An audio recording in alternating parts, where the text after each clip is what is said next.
көйгөйлөрүн жеринен кууп, жеринен чечкенге аракет кылалы деп эл менен жолугушууларга чыгып атабыз. Бүгүн түп айыл аймагы боюнча 4 кварталга бөлүп 4 кварталды тең кыдырабыз. Андан сырткары бирлик айылы бар. Ошон үчүн бул жыйынды суроо жооп иретинде эле кылалы. Көйгөйлөрүңөр болсо айтып кайрылсаңыздар, колубуздан келген көйгөйлөрдү бияктан чечели. Андан сырткары жазгы талаачылык, малдын көчүүсү, конуусу жана бизде түп айылына былтыр билесиңер 23-жылы башталган таза суу системасы быйыл аягына чыгабыз деп турабыз. Ошол боюнча вопросторуңар болсо, андан сырткары канализация иштери башталды. Ошол боюнча вопросторуңар болсо, ошолорго жооп берели деп сиздерге келип отурабыз. Анда кийинки сөздү Аким Каныбек Маматбековичке берсек. Рахмат, саламатсыздарбы, урматтуу туугандар, коллегалар. Туткан орозоңуздар кабыл болсун. Ушу Рамазан айында кылган дуа тилектериңиздер Алла Таала тарабынан кабыл болсун. Биз өткөндө келгенде эле баштаганбыз. Азыр бир топ айылдар менен, ар бир айыл менен эле сүйлөшүп атабыз азыр. Бүгүн ушул план боюнча түп айылы. Түп айылы биз ошо борбордук өзүбүздүн маданият үйүндө десек, айыл өкмөтүңүздөр сунуш берип ар бир 4 эле кварталга бөлөлү. Себеби ошол ар бирине ошо жерине барсак, адамдар көбүрөөк келет деген максатта ушу чогултканбыз. Кыска эле сиздерге маалымат берели.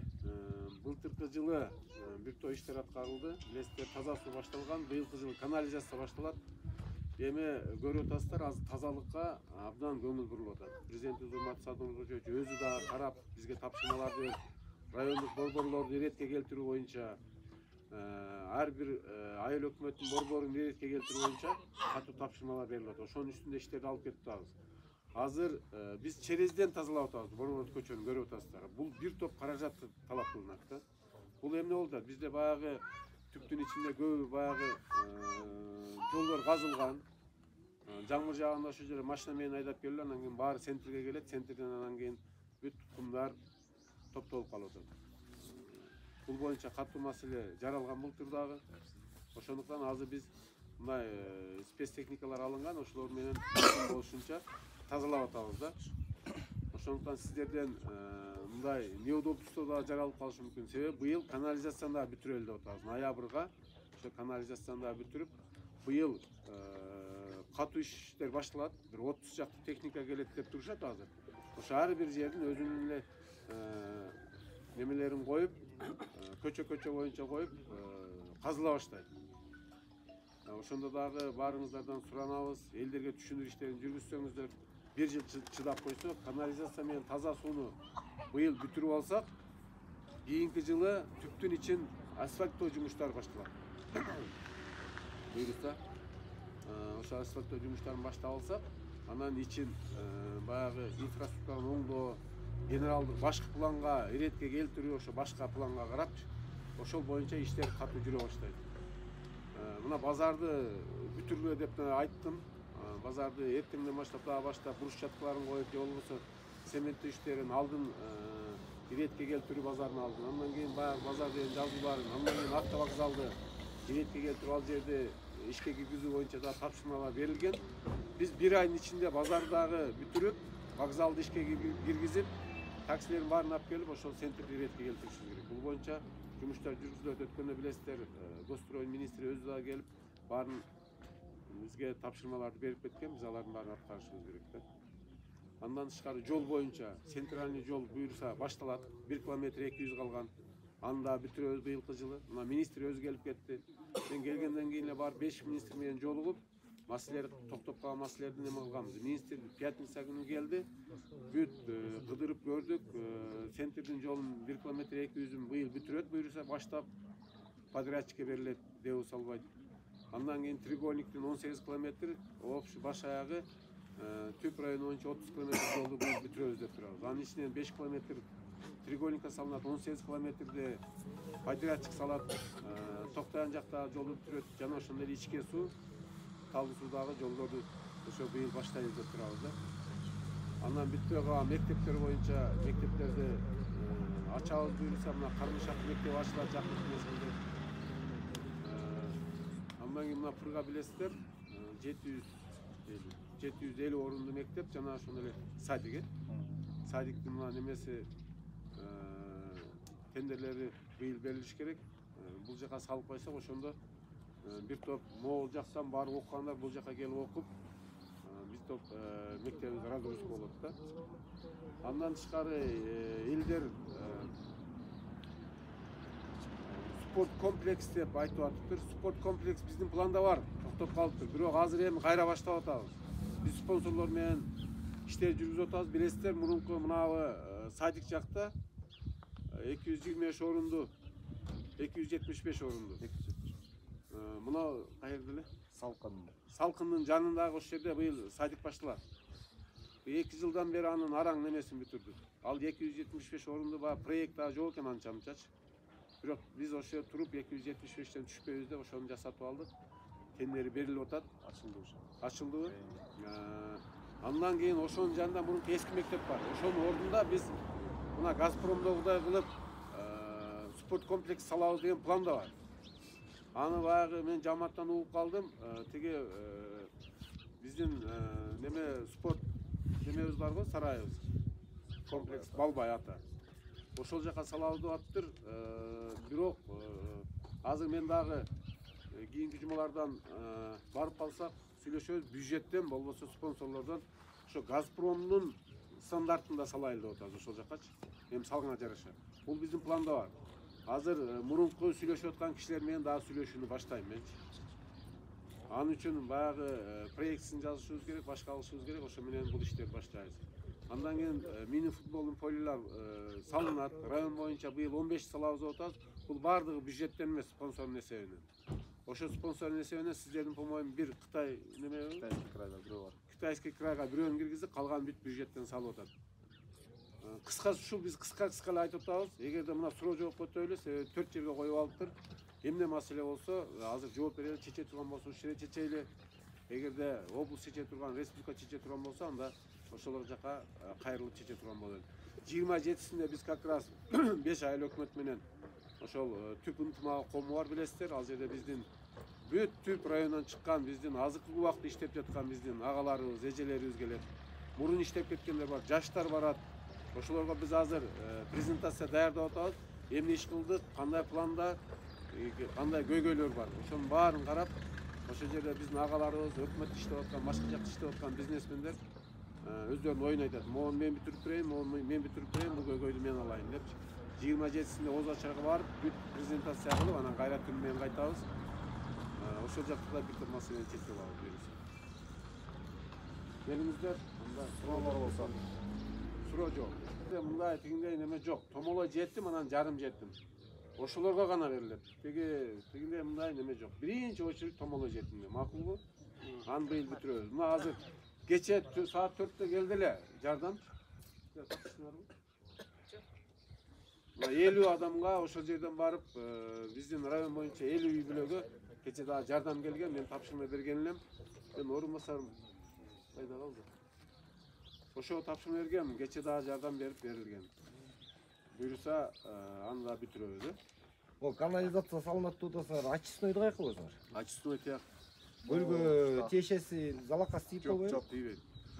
Очистой боюнча айтып коеюн, очистой акыркы үлгүдөгү жаңы технология менен салынат. Себеби эң негизгиси биз ошол көлдү сактоо боюнча болуп атат да. Бул ошон үчүн президент тапшырмасы бар. Көлдү айлантып, көлдүн айланга турган бүт айылдарга очистной сооружение курулуш керек да келечектечи. Анан ошо очистной сооружение чыккан сууну биз ошону очистной сооружение курган жерден бирөөгө бир жер беребиз. Ошол жерде багын сугарат, башкасын кылат, иштетет. Текшерилип турат. Биздин санэпидстанция бар. Санэпидстанция ар бир немеде ошол канализация суу тазаланганын карап турат. Өкмөткө тиешелүү болуш керек, аны сизге эмес. Бирок сиз да эске алып койсоңуз, мисалы могу балдар сууга түшкөн каналдан ылдый, жазын күзүндө жаңы жанагы таза суу киргизебиз да 2 каналды чагып алган экен да. Ошону станайдетип берсе, биринчи сурообуз. Экинчиси могу биз жакта чистый деп коет, могу чоң эме көлгө кеткен жактарда элдер полип сугарган боюнча мындай туура арыктар бар. Ошолорду казып берсе жаңыртып. Бирок колхоз писателет убагында ошолор менен суу кирип, эл толук камсыз алынган суу. Анан жанагы жер арыктын жандам арык деп коет, ошолор да казылган эмес да. Ошону менен суу киргизип кетсек, суу тозгондо 200 метрге чейин суу токтойт да. Ошону 10 киши суу ичип атат. Мындай суу кой бергенде мураттарга аябай кыйынчылык жаралып атат. Сугатты биринчиден да биз өзүбүз да сугара албай атабыз, мисалы чындыгындачы. Сурагандан намыстанып атабыз. Чындыгында биз көп аралашып ушу көрүп жүрөбүз элдичи. Ошол жандама арыктардан дөң менен кете турган арыктарды жаңыртып берсеңиздер. Эскаватор керек. Солярка эмесин маселесин чечип берсеңиздер эң жакшы болот эле. Сынган лотокторду бир аз настарать этип койсо, бир аз эле карага жат кетет. Толук канааттандырарлык суу келбейт да, ошо суу толтура келсе эле элге. Береки ошол суу да эле болмок да. Эми азыр урматтуу туугандар, азыр буйруса эми быйыл пока айыл өкмөттүн баласында турат, күзгө чейин ички арыктарда ооз көтөрүп беребиз. Бул эми жогору жактын эмеси. Буйруса азыркы бирок силер айтып аткан жерлерди давай карап туруп чечиңиз. Эгерде ошо таза суу чыгарам деп тиги сындырып алган болсо, ал бастан этип берет. Берем деп турчу. Аны биз көзөмөлгө алайлы. Айыл өкмөт дагы акча каражатын бөлүп койгон баардык айыл өкмөттөр. Быйыл өзүбүз карайбыз. Ооз да карайт, бирок келечекте ички арыктардын баарын өткөрүп беребиз. Эми ошо 30 жылда талкаланган жерлер бар экен, акырында оңдоп келет дагы. Жылда 2 миллион эле бөлүнүп калчу өзү. Оозгочу. Былтыр 19 миллион бөлүндү. Быйыл да 19 миллион. Бирок район боюнча бөлүндү да негизи. Ошону азыр успеть этпей атат, баягы освоить этипчи. Азыр кээ бирлерин подрядчикке берип атат, башка кылып атат. Айыл өкмөттөр жасап атат. Жасап, бирок үлгүрбөй атабыз. Себеби бүт эле талкаланып калган, билесиздер да. Ошонун баарын акырындап айыл өкмөт аркылуу сизде эме семент алып, биздин өзүбүздүн балдар куюшкан да. Бирок зарплатын чыгарып беребиз деген, бирок чыгарып берген жок да. Мына мен өзүм ошол жерде жүрүп аттым да.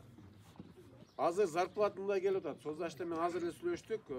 Бүткүл дүйнөлүк банкы азыр создашта аркылуу, социалдык коргоо башкармалары аркылуу. Ошол ким канал курса, сементтерин айыл өкмөт алып берсе, зарплатасын тиги тамак аш боюнча төлөп берет. Ун, май менен төлөп берет. Ошондой кой, давай киргизгиле, кайсы жерде канал жасайсыңар. Цементин алып берсин, башкасын алып берсин, зарплатасын ун, май аркылуу алгыла. Ошол эле көйгөй бизде суу, ошо канал менен суу. Анан калган маселелерди мен да отуруп карап турам. Жазгытала башталары менен тынбайбыз. Ошон үчүн сходторду тез өткөрүп алайын деп атам. Менчи тынбай өзүм карап турам. Группаларга айткыла, могу жер моундай десеңер, ошол жерлерге барып, жерине карап, жерине көрүп четкен жакшы. Мүмкүн болушунча эми таза суу, суга суусун биз бастан этип беребиз. БСРлер курушубуз керек, БДРлер курушубуз керек. Негизи бүгүн көп иш, аябай көп жасашыбыз керек. Берилет. Анын 7 гектарын ГИКке жогорку көп кабат үйлөрдү салуу боюнча даярдап койгонбуз. Быйыл билесиздер, фонддон, облустук фонддон акча каралбайт. Караколдогу ошол 35 гектар канча экен, ошону азыр 30 гектар, ипотекага үй куруш башталат быйыл. Ошондуктан ошол жака ипотека үй алам дегендер азыртан кайрылсаңыздар болот. Быйылкы жылкы фонддун бюджети, кийинки жылдын фонддун бюджети бүт ошол. Андан кийин өзү ГИКтин дагы акча каражат салынып, ушу Караколду 2 жылда бүтүргүлө деген тапшырма берилген. Андан кийин биз дагы ушу 7 гектар жер даярдап койдук Уркашатадан. Ал жактан дагы силердин тиешелүү жериңер бар. Ошону беребиз. Бирок, урматтуу туугандар, эми жер чоюлбайт. Бара-бара айыл чарба жерлерин биз көздүн карайында сакташыбыз керек. Тамак аш коопсуздугу боюнча. Эми башка ошо альтернатив жолдорун, ипотекага үйлөр салуу көп кабаттуу, жана башка нерселер менен кандайдыр бир 5 жыл өтө, 10 жыл өтө ошонун жер уже калбай калат. Участоктарды кимде көп участок болсо ошол, кимде 30 соток, 40 соток болсо ошол жер 10 сотигине үйлөрдү салып, балдарга берүү боюнча дагы жумуштарды аткарышыңыздар керек. Атак биздеги болгон айыл чарба жерине жараксыз, ошо үй салганга жарактуу деген чечимдер болсо, биз аны колдоп бергенге, трансформация алып бергенге даярбыз. Бирок ошол нерсени эч эстен чыгарбашыбыз керек да. Биздин район 212 000 квадрат метр билесиздер. Мына кичиле жер айнт боюнча көп деле чоң эмес. Ошол эле мына ак сууну билесиздер, анын жайы тили 350 000 гектар. Анын жайы тили биздин общий район эмесинен чоң болуп турат да. Ошондуктан биз бул маселеге өтө жоопкерчиликтүү карашыбыз керек. Айыл чарба жерлери мораторий бар. Эми трансформация кылынбайт, ачык эле айтыш керек. Ошондуктан башка альтернативаларын аз карап атабыз. Келечекте көрөсүздөр, ушул жерлерден сатып алып чоң канализация курулгандан кийин көп кабаттуу үйлөр курула баштайт, башка кылат. Келечекте ошол нерсеге барыш керек. Атак айыл чарба жерлер берилбейт. Болгон жерлерди запастагы жериңер болсо трансформация кылып беребиз. Түптө деген маслы завод бар эмеспи? Ошону эле баштан өтөт, ушунун маслы эме сүт топтоочу жер эме туасы бүкүл райондун сүт ушчеңе келчү да. Ошону бир эме кылып ошчеңе бир завод ачса, райондун деле деңгээли көтөрүлөт. Өкмөт ачса жакшы. Өкмөт ачса да, өкмөттүкү кылып. Өкмөттүкү кылып туруп ачса. Мындай тигилерин сүтүн каалагандай баасын коюп атпайбы? Ал менчиктер көтөрбөйт. Ал мисалы үчүн өкмөт мисалы үчүн маслы завод демесе, жумуш орну дагы ачылат эле да. Карап көрөлү бул маселени. Сонда суроо беришибиз керек да өйдө. Азыр сүттүн баасы боюнча эми билесиздер да, бул эми частный эмелер. Жогорку кеңеште токтом кабыл алынды, билесиздер, Акылбек Тогузбаев токтом кабыл алды, өкмөткө сунуш беришти, 40 сомдон түшпөсүн деп. Азыр бул иштеп атат, өкмөт иштеп атат. Значит, 40 сомдон түшүрбөш үчүн 37 сомго, 30 сомго түшпөсө 10 сомун өкмөт карап, эми булар план иштеп чыгат да. Бул баягы мыйзам кабыл алганда, мыйзам аркага кайтарылган, билесиздер, Бул мыйзам кабыл алынган, аркага кайтарылып, бирок эми кандай кылабыз деп азыр кайра буну Акылбек Тогузбаевич көтөрүп, мына жогорку кеңештин токтому кабыл алынды, өкмөткө жөнөтүлдү, министрлер кабинети эми карап чыгып бир чечим кабыл алат. Чечим кабыл алгандан кийин бул иштер кетет. Жолдоштор мындайда бул былтыркы менен бекилген. Анан быйыл азыр ушундай чогулушта талкуулап алып, анан айылдык кеңешке салабыз, анан айылдык кеңеш чечим кабыл алып берет. Андан кийин эми силерге көп билинбейт да, баягы малчылар менен мал кошкон малдын ээлери менен же болбосо жана жер айдаган, чапкан, башка маселелер бир спорный вопростор болуп калса, бүт эле ушул чечимди алып ошону баягы араздашуу тиги болуп чечишкен ушуларды алат да. Ошон үчүн мына азыр мен окуп берейин, анан сиздер да кошумчаңарды айтасыздар. Бул былтыркыба, быйылкыны беките элекпиз, эми бекилет. Жайлоого көчкөн малдардын багуу акысы бир баш койго былтыр ошо сары жазга багылса деп айтканбыз да. Сары жазга багылса 150 сом. Жеринде калса, Каркара жайлоосунда калса 100 сом. Уй торпокторго 600 сом, жылкыга 700 сом. Баданын акысы, баардык түп айылындагы баардык бадалардын акысы 300 сом. Жана былтыр ошол Пушкиндин көчөсү, анан центрдин көчөсү чыкпай койгондон 350 сом, 500 сомго чейин бактырдык элдердин өзлөрүнүн макулдашуусу менен. Бир тиги жай таксы болсо билесиңер, тиги 54 сомдон бодо малга, жылкыга, ал эми жанагы 5 тубарга койго деп эсептелет да. Белгиленген мөөнөттү мына элдер сурап атат, ушул 10 майга чейин көчүп кетсе деп атабыз да жайлоого. 10 майга чейин деп ошо акыркы мөөнөттү ушу сунуштап атабыз. Былтыр ошондой бекилген. Белгиленген мөөнөттө көчпөгөн малчыларга 10 000 сомдон айып салынат.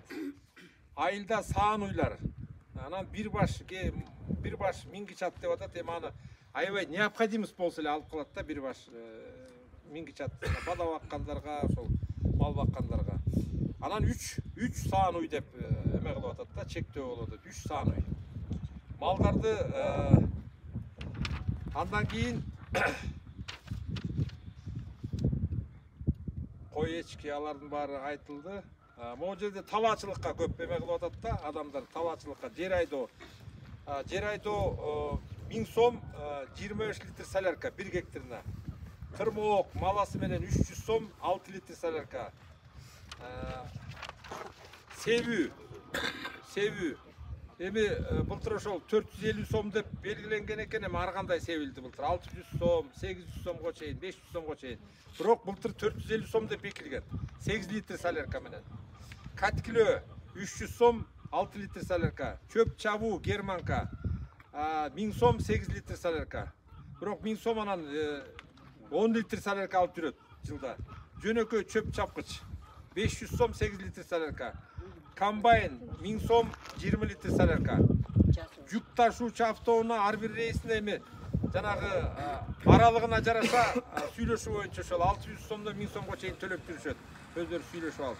Чөп пресстөө бир түккө жиби менен 10 сом дегенбиз, кийин ошол өйдө көтөрүлүп кетти. Бул дагы 15 сомго чейин кетти. 8 литр солярка. Беде үйрөн чабууга 2500 сом 25 литр солярка. Ушундай деп былтыр бекилген. Бул эми дагы сиздердин сунушуңуздарды дагы жазып коебуз, анан айылдык кеңеште, анан депутаттар дагы эме кылат. Обсуждайт, талкуулап, анан бекитет, анан чечим кабыл алат. Сиздер чыгарыпсыңар токтомду, бирок ал токтом менен иштей бериптир делдер, ошондой болот атабы? Элге тааныштырып, бирок сиге ал амалдарга тааныштырган эмес окшойсуңар, Жок, ал мындай болот да. Мисалы үчүн кимге керек болсо эме болот да. Момун жерден объявить этип атпайбыз, анан көрүнүктүү жерге илип коюп атабыз. Көрүнүктүү жер. Анан соттон, аксакалдан соттон, башкалардан сураганда баардыгына деген берип атабыз. Анан эми урматтуу жолдоштор, баардыгыңар шайлоочусуңар. Анан ар бир кварталда ошол айылдык кеңештин депутаттары бар, 4-төн 5тен депутаттар бар. Бул кишилер айылдык кеңештин депутаттары баардык маселе менен мындай кабардар болуп турат. Баардык, тем более ошол бүт айылдык кеңештин эме айыл өкмөтүн жүргүзүп аткан ишин баардык эмелерин баары ошол айылдык кеңештин кабыл алган чечими менен иш алып барылат. Анан ошон үчүн сунуштарыңар болсо, маселелер жаралып калганда депутаттарга айтып турсаңыздар, ал бул кишилер анан бизге убагында жеткирип турат. Бул жерде мындай болуп атат, тиги жерде тигиндей болуп атат деп. Анан эми көпчүлүгү деген мен батыраак чаап алайын деп эле анан ошол сураган баасын берип коюп атпайсыздар. Ошондой болуп калып атат да турмушта.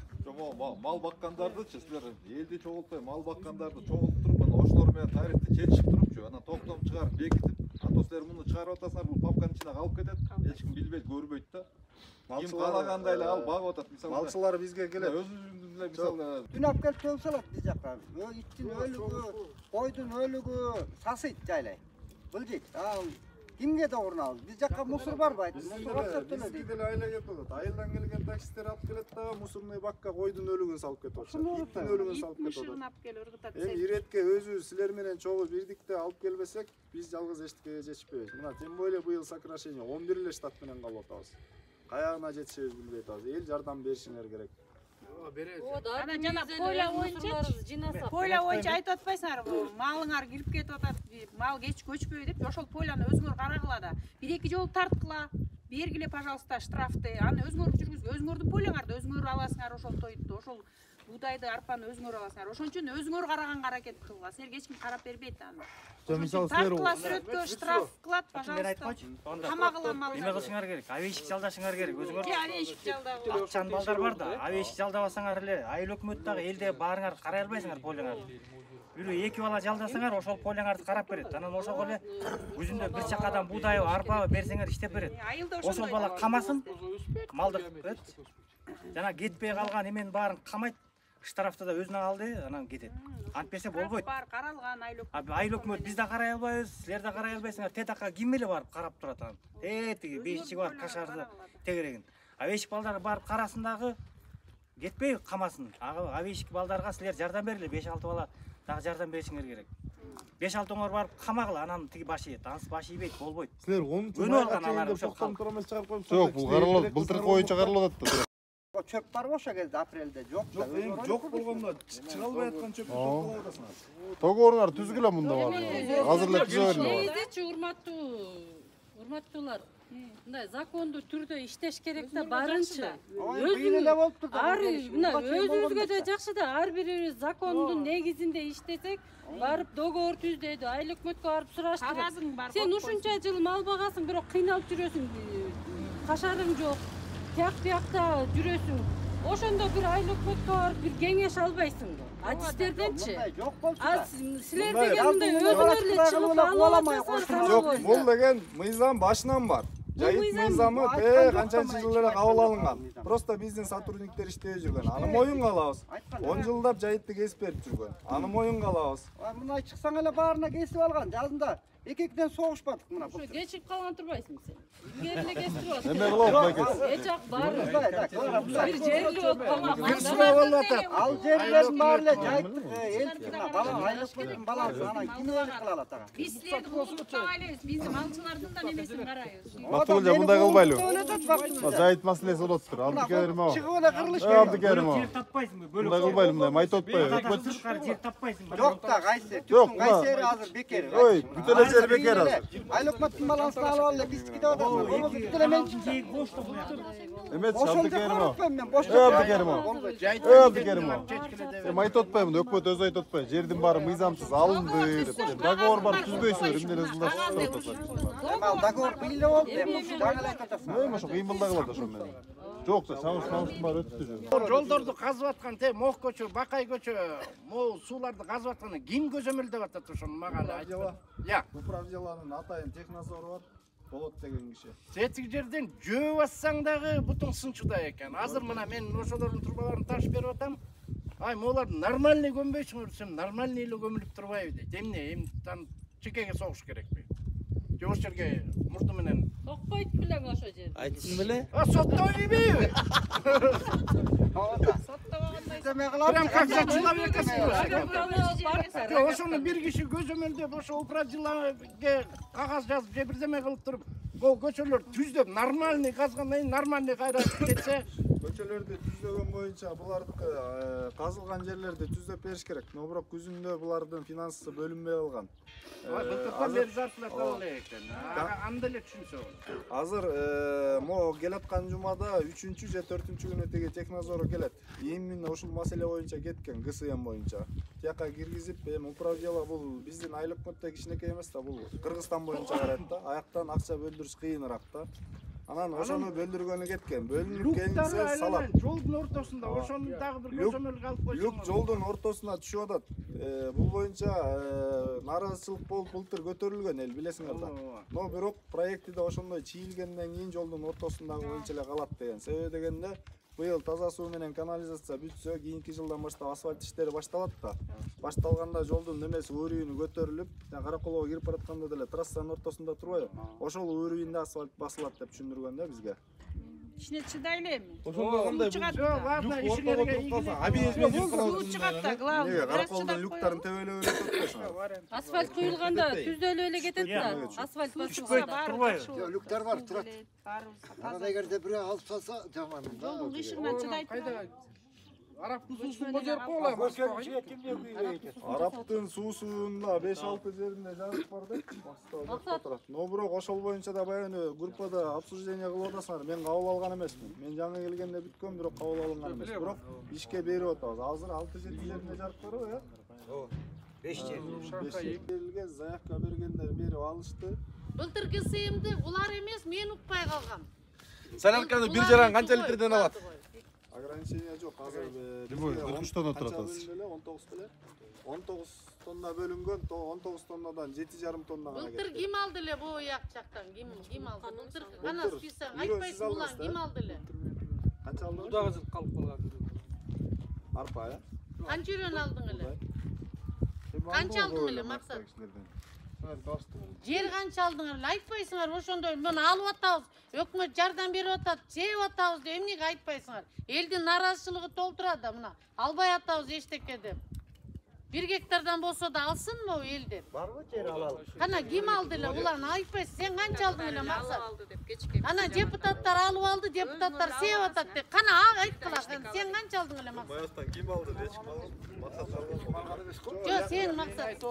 Сен айт, канча алдың эле? Мына айтпайсыңар ушу именно. Сен канча алдың? 50-60 гектар алдың беле? Мен айткыла ошондой. Жер семирткичтер. Бар боюнча 115 гектар алмакмын, бирок 80 гектар берген. Мына сеп атасың, үйрөнүн алып атасың. Соляркасын алды беле, улан айтпайсыңарбы? Эмне талкан сууну алып келдиңер, айтпайсыңарбы? Даныйын ала келбейсиңер, эмне келдиң анан? Өзүң көрсөткөнү келдиң. Былтыркы жылдыкын биз алып келген жокпуз да. Жок, ошонун отчетун бергиле да, былтыр канча септик, кимдер алды? Алгандар барбы? 80 гектар алдым. 8 гектар алдым. Андан сырткары 11 гектар эмес беле, 8 эмес. 11 беле же 8 беле? 11 гектар эмес беле. 11 бал башка балдар бар да. Андан башка 11 гектар алып атасыңар. Ушу сепкениңерди айткыла. Мурдагы жылкы калган үйрөндөн канча тонна алдыңыз? 5 тонна. 5 тонна 300 алып берип. Соляркач? Жок, алган эмесмин. Солярка алган жоксузбу, э? Мына алып сеп атасыңар мынтип 50-60 гектардан. Ошонуңарды элге айткыла, мына мен мага берди деп. Бир себеби булар жерди канча 10 жыл себеби. Болду, быйыл сеппейт. Быйыл алдыңарбы? Ошо 11 гектарды алдыңарбы? Иә. Быйыл сеппейби? Булардан алып Иә. Булар 6 айлык менен берди беле? Ооба. Быйыл кайра аукционго коёт атан, э? Ооба. Бир эле жылга берген аны.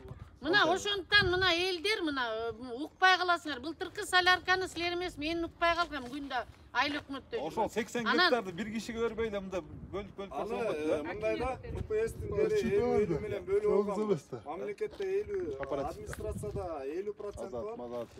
Бүгүнкү күндө, по-моему, 130 гектарды аукционго чыгарып атат булар. Аякта өзүнүн комиссиясы бар, аякка кайрылсаңар. Уже ушул жуманын ичинде аукциону болот аларды. Группаларга салып койсо болот. Ошондуктан мына негизи группага мына бек болсун убарда убар салыш керек. Аукционго чыгып атат жерлер Убар депчи. салат, ал кооператив бар, тияктуу учоттор бар да, ошолорго эле Салган салат. жок, эчтеке жамааттан. Ошолорго эле сала, ошолор эле катчабы. мыйзам мындай экен да. Ошолор эле катчабы. Жана семхоздорго бергиле деген келип атат. Аларга берип атат. Аларга бергиле, ана бизге жок экен да ушундай. Жок экен. Мындай жарандарга эчтеке. Азыр министерство политикасы мындай болуп атат да, үлүшүңөр менен бириккиле дейт. Силер бириксиңер. Кооператив. Эми ал бириккенде үлүшүңөрдү тартып ала албайт. Өзүңөр деле болот, убактылуу биригесиңер да келишим негизинде. Эгер ошондой биригип, жана бир жагына арпа, бир жагына буудай, бир жагына картошка кылып бөлүп сепсеңер, анда 5% кредиттерди жардам берели деп атат да. Жер сурасаңар кошумча жери берели деп. Ушундай уюштуруу иш алып барат. Мындай индивидуально бербейсиңер да? Бербей. Ар бир кишиге. Аукцион болот. 45 соток. Аукцион болгондо жазгыла заявлениеңерди 45 соток эле жерим бар мен. Анан балдарым да Айыл өкмөттүн аукциону быйыл болбойт. Себеби дегенде биз инвентаризацияны бүтө албай атабыз. Азыр 20-25 гектар жерди коюп алып ызылдаштырбайбыз. Күзгө даярдаганга аракет кылабыз. Себеби дегенде жердин учету так болбой атат. Ама үйлүк мындай кыйналганчы мына бул киши айтып атпайбы? Акырыңгачы 5 балам бар. 45 сотугундан башка такыр аренда албаса, бирин экин жаз арызыңды. 1 гектар болсо да карап бергилеби? Бирөөнө кому-то 80, кому-то 1, кому-то ничего нету болбосун да. Анар күлөжө 1 жылга берген алга кайра күзүндө өткөзүп берген алайын да. Өмүр бою бербейли. Жок, сен 8ди бир сеп атасың, 11ди бир сеп атасың. Сен эмне адамдан башкачасыңбы? Эмне үчүн элиңе, группаңа, жамаатыңа айтпайсың? Мен монча гектар сеп атам деп. Айткыла да. Кооператив менен алынган, сиз билесиз да. Сиз Жок, элге берип атканда сиз төрага эмеспи? Кооперативде тура? Кооперативде мен төрага эмесмин. Мен алып атканда сиз отурбадыңыз. Жок, мен төрага эмес. Мен комиссиядамын. Мен комиссиядамын. Өзүңүз угуп. Жок, элге айт да сен. Элге айт, мо жамаатыңа, мо крайыңа айткын. Мен момча жер сеп атам. Момдай болуп атат. Силер да барып алгыла. Элге түшүндүрмө бериш керек. Булар эмес, мен укпай калгам солярка жерди. Солярка мурдагы жылы күзүндө берди. Вот ошону айткыла. Мына алып атасыңбы, сен да айт элге.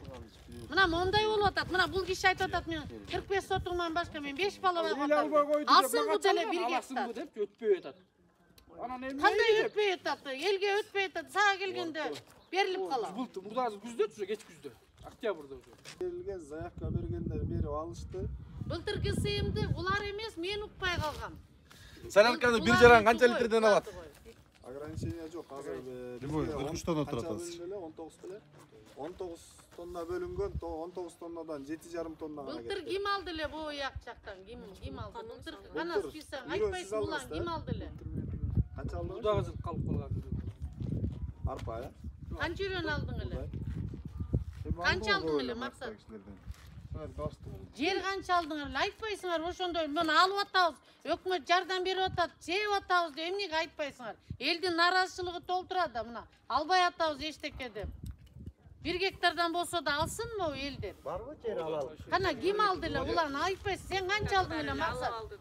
Ана депутаттар алып алды, депутаттар сеп атат деп. Кана айткыла, сен канча алдың эле максат? Баягытан ким алды? Эч ким алган. Максат алган. Жок, сен максат.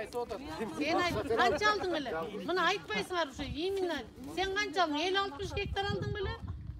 айткыла ошондой жер эле. семирткичтер Бар ошондой боюнча селитра 115 гектар алмаппын, бирок 80 гектар бердиңиз. Мына сеіп атасың, үрөнүн алып атасың, соляркасын алды эле улан айтпайсыңарбы?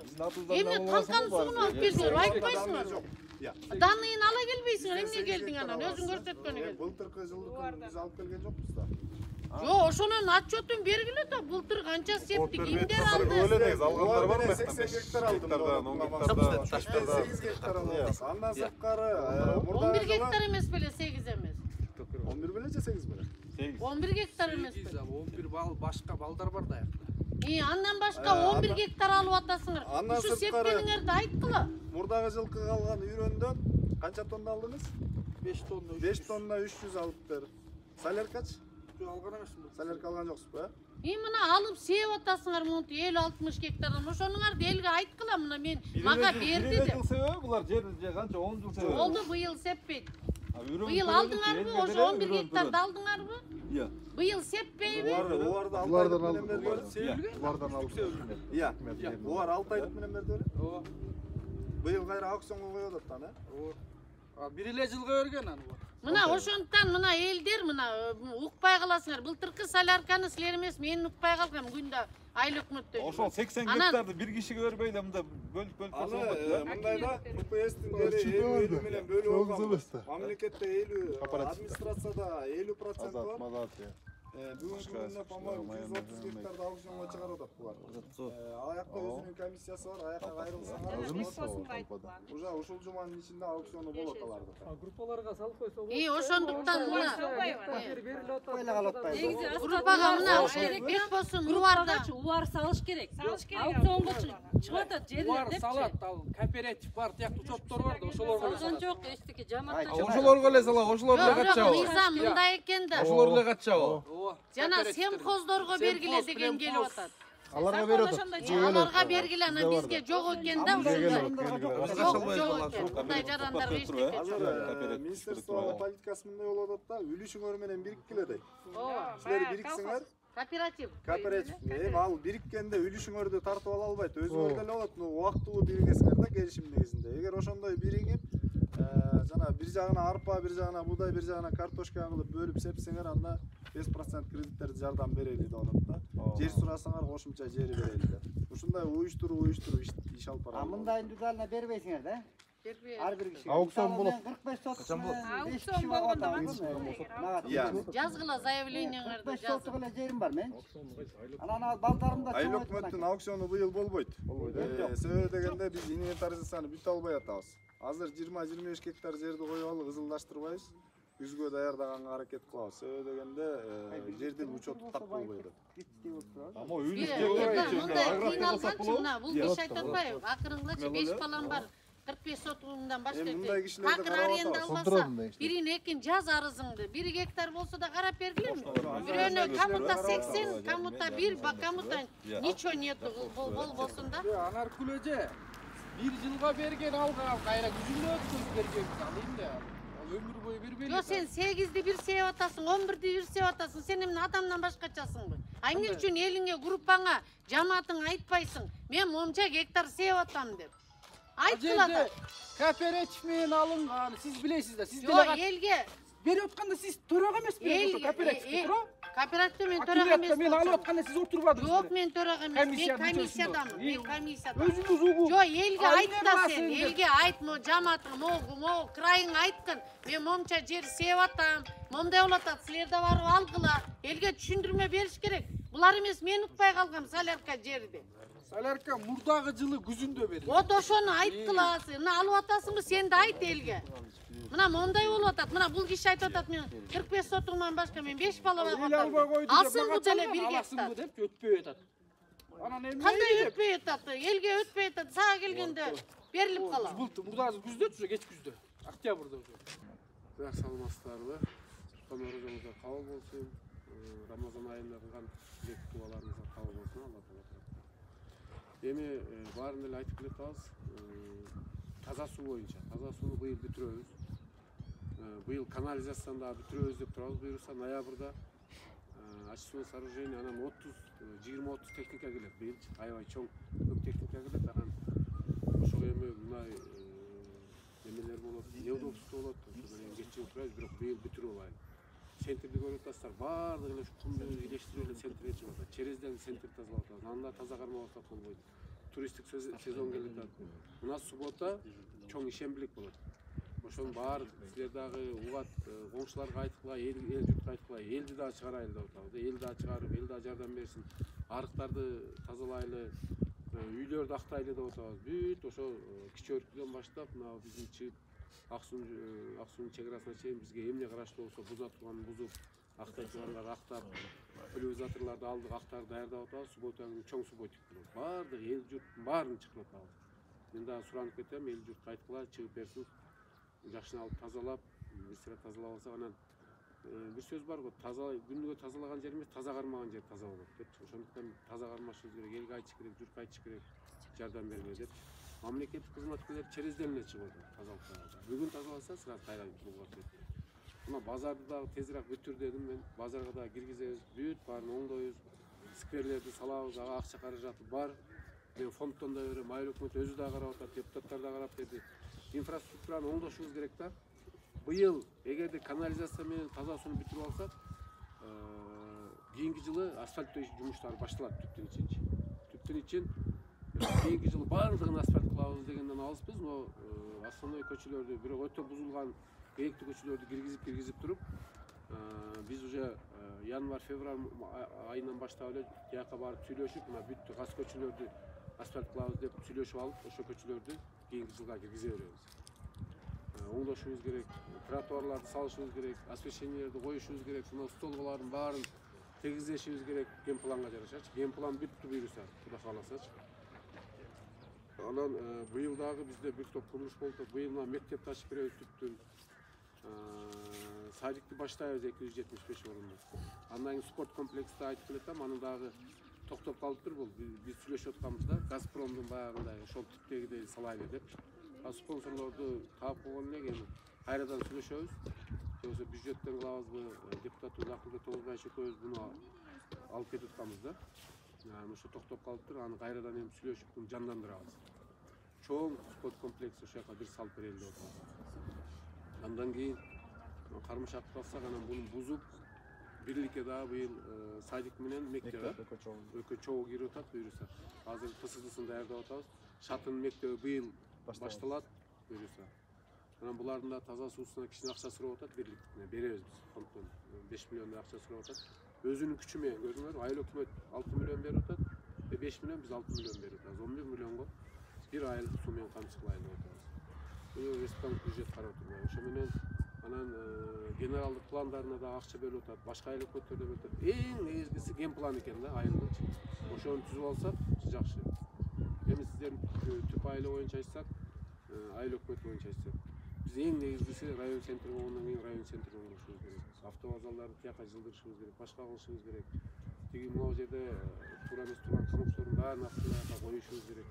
Бирок бул бир топ бизге тоскоолдуктар болуп атат, каршы чыккандар болуп атат. Бирок ошого карабастан иштеп алып кетти. Өткөндө Минтранс келип кетти, министр көрдүңүздөр. Мына 1 километр 200 жолду баштайбыз дейчи, центрдечи.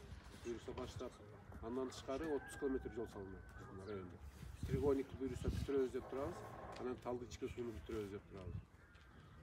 Тасманы баягы Токтоянга кошобуз, ошондо бир топ эле неме болуп калат да. Анан садиктерди дагы көбөйтөбүз буюрса, быйыл 3 садик ачабыз деп турабыз. Бир 3 садикти баштайбыз деп турабыз. Ошо менен Кудайга шүгүр эле, азыр эми өзүңүздөр көрүп атасыздар, бир топ эле алдыга жылып атабыз да. Эми сразу баарын бүтүрүп калганда болбойт. Анан баарын эле бул жака келип алсак, тоже айтат эптенчи башка кимдер, сен тигиндей мындай депчи. Азыр деле айтып атат. Биз акырында көп нерсени айтпай турабыз. Баардык эле курулуш түпкө кетип калыптыр, тигиндей болуптур, мындай болуптур депчи. Бирок биз эми түптү баягы мурунку башка райондорго теңеп алайын деген эле биз шартыбыз болуп атат. Силерде эми өнүгүүсүптү деп кичине акырын алар дагы жайга турабыз. Ошондуктан ушундай иштерди аткарабыз буюрса. Эң негизгиси ошол суроолор болсо, суроолорду берсеңиздер, суроого жооп берели. Кыскача анан эгерде айта турган болсок, дагы көп. Анан сулат иштери, башка иштерин бүт жасайбыз. Акчалар бөлүндү буюрса. 2 миллиондон бөлүнчү, жылына быйыл 2 жылдан бери 19 миллиондон берилип атат.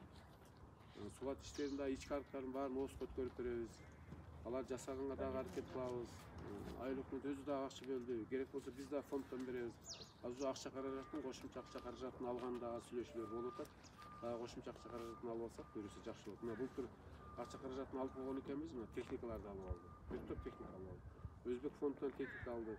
Дагы жетпеген мына азыр мусоровоз деп атат. Мусоровоздун керек болсо кошумча акча алса алып беребиз да.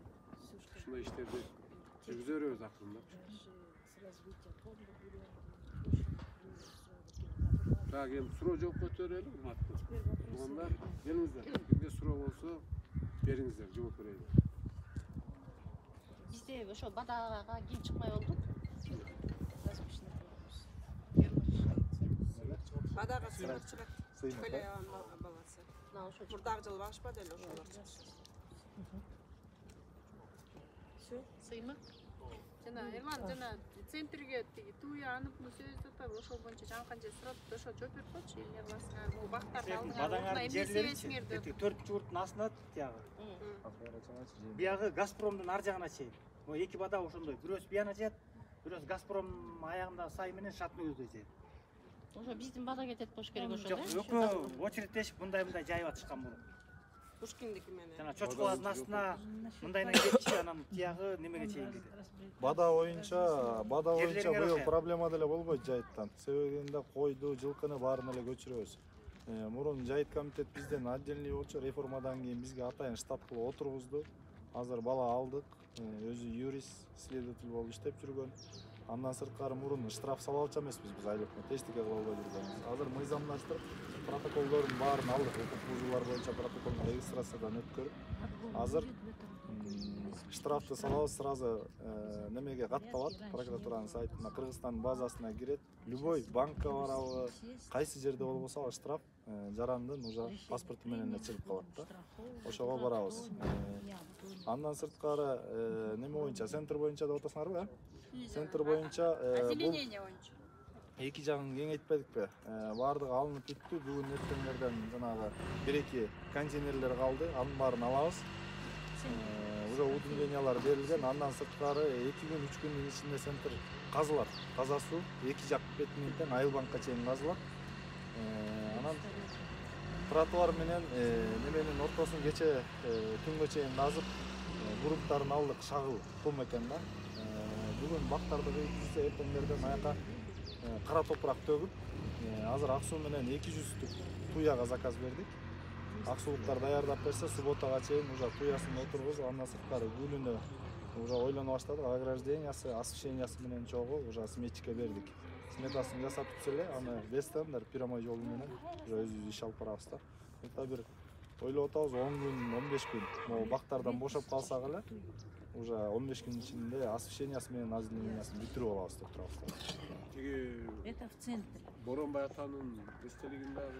Эстелигинен алдык, аяка дагы 4 машина топурак төгүлдү кече күнү. Аны түздөп, аяка гүлүн туясын аяка да отургузабыз. Туя өсө бизге жакшы өсө. Мурун неме менен водовоз менен суу ташчы эмес белек. Азыр бунун проектисине немени киргиздик. Тамчылатып сугаруу, капельниде. Эски системага кошуп туруп эле турбасын чогуу көмөбүз дагы, ар биринин жанына краник коюп эле, ошону менен постоянно суу бергидей кылып уже эсебин чыгарып койдук да. Жок, эски системаңар иштебейт да. Токтойт да. Эскиге пока кошо турабыз. Жаңыны ишке бергенге чейин анан жаңыга кошуп. Постоянно неме болду да. Ошол почтанын алдындагы бактарактарды да алып, ошол жерге да эки тарабына туяларды же да башка дарактарды отургузуп, аллея кылабыз. Ошол аллея келип, тиги паркка кошулуп кетиш керек. Паркка кошуп анан мында айланып басып жүрүшүңөр керек да келечекте. Түнү кеч мында баса турган жер жок. Биз деле басыбыз келет кээ бирде. Ошондой кылып басып, монсак пландарыбыз бар. Анан мынабыз паркты дагы оңдоп берет.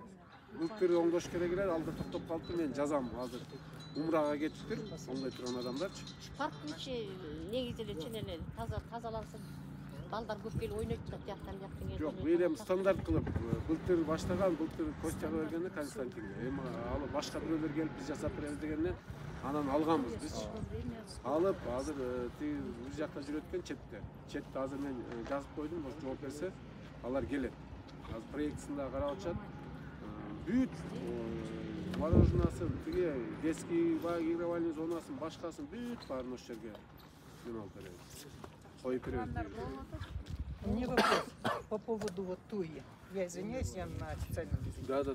А вообще туя, вот как дерево, она приспособлена к нашему климату? Да. А то будет так, что мы посадим, а они просто не выдержат, может быть, мороза, там, засухи или что.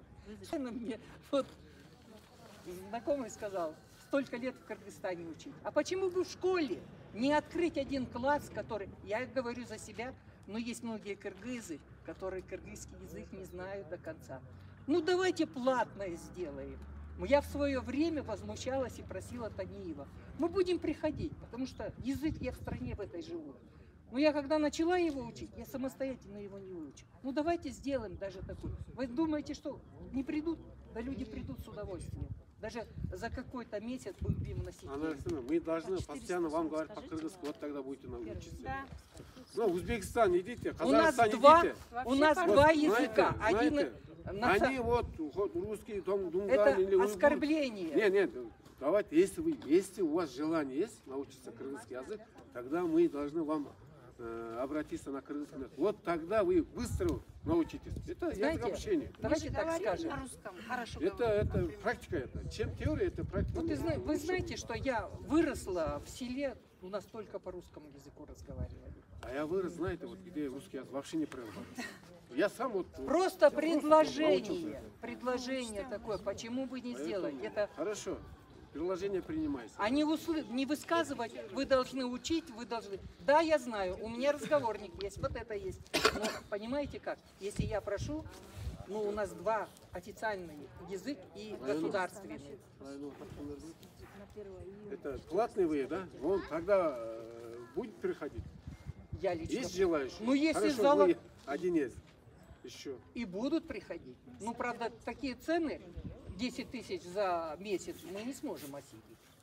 Мы приемлем. Почему с носителем языка, который нас может обучать? Почему бы не сделать? Хорошо. Даже... Так, еще вопрос. Bizde bu жақында мусор мәселесі башталды, қышында мусор бойыншачы. Біздің тегеректегі командистермен сөйлесіп отырмыз. Біз активист болып шығып жардамдашып қойып қойсаңдар деген сияқтычы. Бәлкім ошондой болуп түп боюнча эле келип бир сүйлөшүп ушундай ортого салып деле сүйлөшсөк деп атабыз да. Эрлан сизге эметебиз го, чогуу иштешип бир командистер чогултуп бир мен алар турганда эле айтат экен, мен бул тактап айтканда мисалы силердин машинаңерге бир 10 литр солярка кеткен болсо, алар бизге 30 литр коюп бергиле анан дейт да. Ачыгын айткандачы. Бирок андай эмес, мындай силердин расходуңарды эконом кылып, бир чети машинада бузулган агада сотрудниктерде керек болуп атпайбы? Түптө сураштырсам 24-25 КАМАЗ бар экен. Бул суу поорки бир срок определенный бир срок берсек, апрелдин ортосуна же до конца апреля депчи. Сунуш. Ошон бир жыйнап берсең чогуу иштешет. Бесхозный мусор чыгарбайбыз.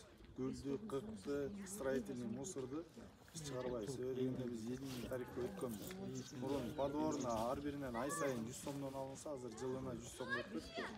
Биз только күнүмдүк отходдорду гана чыгарабыз да. Еще центральный көчөгө эле контейнер коебуз, калган көчөлөрдүн контейнерин баарын толтуруп салып атышат да, ар бири үйүнө алып келип кетип атат. Ошон үчүн мүшөккө салып эле график менен гана берки мусорлорду алабыз да. А строительный мусор боюнча уже биз протоколдорду алдык. Уже кыдырып баштады. Бүгүнкү күндө 8-9 кишиге уже штраф салынды. Уже эгерде чыгарышпаса, ар бир жаран өзүнүн тетигинде гүлүн чыгарбаса, биз штраф салгандан тажабайбыз, сала беребиз. Себеби дегенде биз штрафты мыйзамдаштырып алдык. Мырза, түшүнүк. Демек ушуну азыртан биз маалымат берип коюшубуз керек экен да. Просто бул боюнча менде маалымат жок болчу. Жок, айыл өкмөттө техникалар бар, өзүлөрүнө чыгарат. Зачем мен? Субботада баарыбыз чогулуп жыйнамак болдук. Жок. Кышкы гүлдөр боюнча маселе болуп атат. Көп гүл, строительный мусорду ар бир жаран өзүнүкүн чыгарат. Буну айыл өкмөттүн мойнунда эмес болуп атпайбы? А можно спросить? Вот вы говорите бесхозный. Эрлан айтып атат, биз албайбыз, демек биз өзүбүз уюштуруп эле өзүбүз чыгарышыбыз керек. Силерде маселе чыгарбашыбыз керек. Эгерде 5-6 үй уюшсаңар, акчасын, услугасын төлөбөй туруп, өзүбүздүн КСМ менен чыгарып беребиз. 5-6 үй уюшуп өзүңөр жүктөшсүңөр. Жүктөп бергендин жагын чечип берсекпи? Эгерде чоңураак болсо погрузчик чыгарабыз. 5-6дан уюшсаңар, анан ар бириңердин келип жылдагыдай биздин каражат менен чыкпайт. Уюшуш керек деп түшүндүңөр, э? Түшүндүк. Демек, Уюшсаңар баары бекер болгон. Уюшкула, уюшуп салып ийсеңер. Жардам бергиле. жок, ал жүктөгөн мисалы мен такташ алып, жүктөгөн жагын бир жүктөп берип машина себеден, э? Мисалы үчүн достук, гүлгө келдик да. Достук, мисалы үчүн могу гүлгө келдик. Жылда ушундай гүлдөрдү чыгарчыбыз, туура. Азыр погрузчикти айдап келсек, погрузчик саатына 30 литр ичет. Могу гүл үчүн 30 литр корот. Ошол мен ошону сунуштагым келип атат. Айыл өкмөттүн баягы бюджет, по-любому биздин бюджет болуп атпайбы? Аны башка жака экономдоп, бизге жардам берели деп аткан маселе ошол болчу. Вы говорите, можно? Бесхозный мусор. Давайте так скажем. Где вот мне дочь живет, утром все убрано. Утром встал, пакеты валяются. Потом мы живем вот по Комарова, там это самое. У нас машинами привозят. Жить выгрузил и все. Я предлагала нашим видеокамеру, ну не сложились все. Это называется прийти вот тут высыпать. А там Айлокмуту, кстати, каждый раз выбирает. Бесхозный. Вот это можно убрать и оштрафовать человека. Как понять? Бир число бердиңер да буга чейин тазалагыла дегенчи, э?